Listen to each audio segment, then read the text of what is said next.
soberanía y americanismo.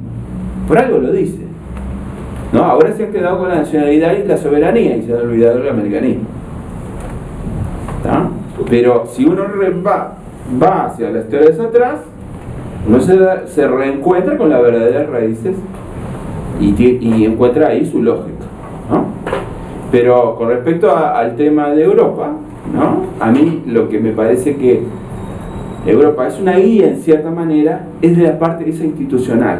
Todo lo que ha desarrollado desde el punto de vista jurídico e internacional, que es impresionante. Nosotros lo tendríamos que tener ejemplo. Lo que pasa es que nosotros no podemos imitar las cosas malas de ellos, ¿no? Y de las cosas que no tienen nada que ver con nosotros. Sus orígenes, ellos van a tener que eliminar el nacionalismo y construir una especie de ciudadanía europea por fuera de lo que es el nacionalismo, una cosa al estilo, no sé si debe haber más, ¿no? Un patriotismo constitucional, una cosa así. Bueno, era eso.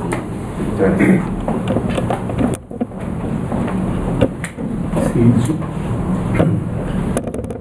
Perdonen que me refiero a una cuestión personal, pero conocí a Tucho en el año 1966 hasta su fallecimiento, siendo yo un estudiante recién salido de la adolescencia. Yo definiría a Tucho como el más profundo académico, antiacadémico que conocí. Es decir, era una persona, recuerdo una frase que está incluso en algún lugar escrito: yo simplemente estudio para entender y entenderme, y entender el profundo misterio de la vida. Esa era su obsesión, es decir, entender y entenderme qué soy, quién soy y para qué vivo. Y una frase que usted dijo, profesor, que la política reafirma en América Latina su condición teológica. Mettol es el fundador de la corriente histórico-teológica de América Latina. Es el gran teólogo de América Latina. Y lamentablemente, una mentalidad academicista muy secularista es la parte que le ha amputado a Mettol en su pensamiento desde esta orilla. Por eso, de alguna manera, yo he visto una corriente mucho más formal desde el punto de vista espiritual y mucho más armada en Argentina que en Uruguay con respecto a entender que para Mettol inmanencia y trascendencia era como una continuidad histórico-teológica. Esa reserva espiritual, el vínculo con el Papa Francisco lo demuestra. Y me parece que Mettol dijo una frase, más allá de la condición de conciencia de cada uno, que es un aspecto revolucionario desde el Uruguay. Cristo es el centro de la historia, es el centro del cosmos, repitiendo los términos que después dijera Juan Pablo II. Y es cierto, es el organizador de la primera corriente historiográfica en esa visión organicista, donde habla de la trascendencia, que la reserva espiritual católica del mundo está en América Latina. Me parece que es una punta que hay que reelaborar, digamos, ¿no?, para profundizar el sentido de Patria Grande. Y usted, profesor, decía de la descolonización, puede ser que sí, digo que es el pensamiento contrario a Mettol, digamos. Sí. Absolutamente contrario. Sí, el reverso marxista. El reverso marxista en un punto de... Exactamente, digamos. Entonces, para Mettol no había nacionalismo continental, sino una presencia gravitante del poder de la Iglesia como constructor de una patria grande. Es más, con una afirmación muy tajante: no se conoce la historia de América Latina si no se conoce la historia de la Iglesia de América Latina.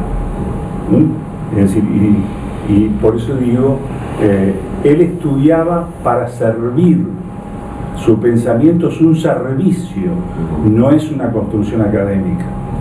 no es la formulación de un discurso académico brillante, pero que podía ser infértil.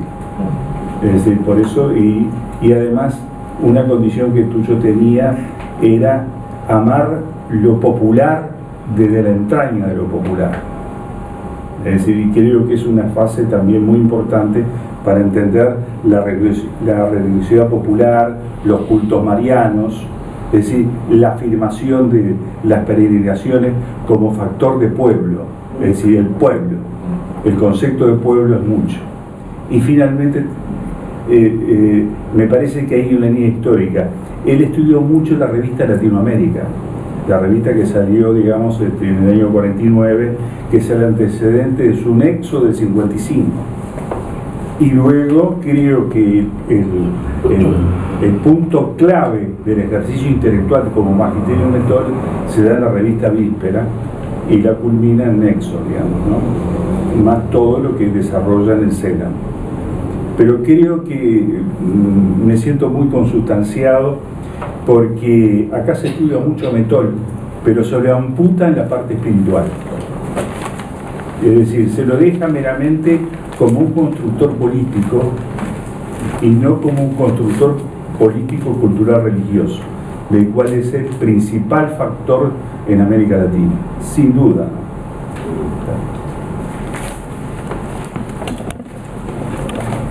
Dos cositas. Me interesó muchísimo lo que dijiste acerca de esa especie de relación de ignorancia mutua, por lo menos explícita, entre ingenieros y Rodó.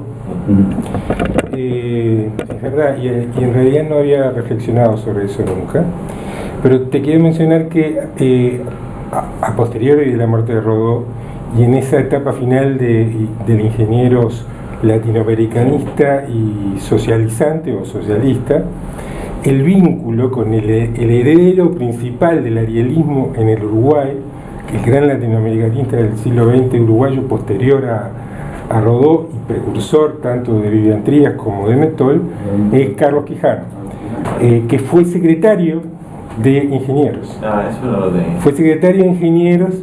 Yo ahora pues es que no estoy seguro si eso no fue en Europa durante los años que él estuvo estudiando en París. Creo que sí. Y allí, bueno, tejió vínculos con todos ellos, con ingenieros y Ugarte en ese momento, después de haber estado separados, y creo que antes de volver a estar separados, confluían en esa asociación que llamaban la Unión Latinoamericana. Bueno, es todo más o menos de esa misma época. Quijano de joven había integrado, y fue presidente de un centro que se llamaba Centro Alier, de estudiantes, ¿no? Inclusive, pero hay una cosa que habría que mencionar. No se separan, eso es una historia compleja, pero yo les quería mencionar esto porque estamos en la Fundación Vivian Trías, porque ahí está la caricatura de Vivian Trías hecha por Eduardo Galeano, cuando Eduardo Galeano no era un famoso escritor, sino un caricaturista y dibujante del diario socialista El Sol. Bueno, pero este vínculo que les estoy mencionando entre Carlos Quijano y ingenieros y Ugarte es precursor de el vínculo intelectual, político y personal de larga data entre Vivian Trías y Metol, razón por la cual esta fundación tuvo como vicepresidente a Metol hasta su muerte. Daría para mucho más, ¿no? Pero voy a agregar una segunda pildorita. Me interesó también muchísimo lo que dijiste sobre el populismo y la CLO, porque no sé si lo tienen en cuenta, pero otro de los premiados que va a venir, que es un uruguayo, Diego Hernández Nielsen, hizo su trabajo basándose en la comparación entre el pensamiento de Metol y de Laclau en torno al populismo y en torno a la unidad latinoamericana. Así que vamos a tener una mesa dedicada específicamente a ese tema. Gracias. Sí, antes de irnos quería aprovechar para felicitar públicamente a los expositores, agradecerles que hayan venido. particularmente a Facundo, que realmente ha demostrado en esta exposición una gran síntesis del pensamiento histórico de Mettol. Te felicito porque realmente para hacer esa síntesis muestra que has leído en profundidad Mettol y que entendiste muy bien las categorías, además, como lo reflejaste algunas de ellas de Mettol. Y bueno, desde luego también a Roy por haber hecho esa contextualización, esa introducción con el pensamiento de Rodó. Mettol era un rodoniano también. Y bueno, justo el año pasado fueron los 100 años de la muerte de Rodó. Mettol fue uno de los fundadores de la Sociedad Rodoniana, que fue la encargada de organizar una serie de actividades sobre Rodó. Yo creo que perfectamente podrías haber participado en esto. No va a faltar oportunidad para que de repente hagas una actividad específicamente sobre Rodó y profundizar sobre eso que hablabas. Y al profesor Jorge, también por mencionar ese vínculo de Puig y Mettol y Yaguaribe, ¿no? Otro gran amigo de Mettol Ferré. Bueno, Mettol cuando hizo los Estados Continentales y el Mercosur, reivindicando a Felipe Herrera, yo creo que trataba de tender un puente entre nacionalismo y el desarrollismo, o las ideas de autonomía, ¿no? del desarrollismo. Entonces, que por momentos se vieron divorciados, ¿no? Es decir, desde el divorcio, un poco de la ruptura de Perón y Previs en adelante, y yo creo que Mettol entendía que ahí había una tarea muy importante en esa idea de autonomía, entre otras cosas de reunificación, ¿no? Entonces, bueno, felicito al panel, también a Pedro por la excelente introducción, como siempre, por sus conceptos, así que, bueno, eso, felicitaciones, y a las órdenes también de la Asociación Mettol y la Fundación Trías para seguir profundizando esos temas. Gracias. Yo también quería agradecer porque yo llego a Mettol, pero también llego a profundizar. Yo tengo una formación de grado jurídica, nada que ver con el tema específicamente, y además las materias que por ahí, las asignaturas que más o menos están cercanas, nada hay sobre el tema, salvo por ahí un diálogo con Jorge, pero de café por medio, y nos une, digamos, no un vínculo de docente a alumno como en su momento, sino un vínculo más político, y en eso, bueno, fue que me acerca, digamos, por ejemplo, de este lado del pensamiento de Puig.